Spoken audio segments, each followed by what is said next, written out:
शेख, क्या कुरान मजीद को तरतीब के साथ पढ़ना चाहिए या बिना तरतीब से पढ़ सकते हैं? जैसे मैं कभी भी तरतीब के साथ नहीं पढ़ता। रमजान में पढ़ता हूँ, जैसे एक पारा पढ़ा, फिर दूसरा पारा, फिर तीसरा पढ़ा।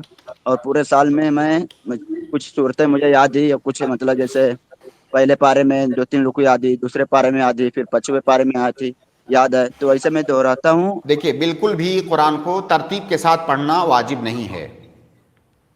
तरतीब के साथ पढ़ना वाजिब नहीं है। मेरी इस बात का मतलब ये है कि जैसे किसी आदमी ने पहले सूरह आले इमरान पढ़ लिया, ख़त्म कर लिया सूरह आले इमरान, उसके बाद वो सूरह बकरा पढ़ रहा है, जबकि सूरह बकरा कुरान में तरतीब में पहले है आले इमरान से। जी। उसके बाद फिर सूरह निसा पढ़ रहा है, फिर सूरह अनआम में जा रहा है, फिर आराफ में, अनफाल में जा रहा है। इस तरह से उस सूरतों की तरतीब आगे पीछे करके पढ़ रहा है। इसमें इंशाअल्लाह कोई हरज की बात नहीं है, ये तरतीब वाजिब नहीं है।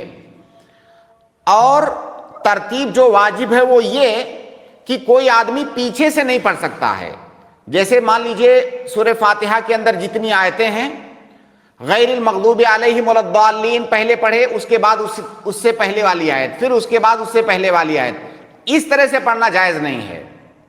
लेकिन सूरतों में तरतीब के साथ पढ़ना ये वाजिब नहीं है। सूरतों की तरतीब को आप आगे पीछे करके पढ़ सकते हैं। जो आयतों की तरतीब है वो जरूरी है, उसका ख्याल करना।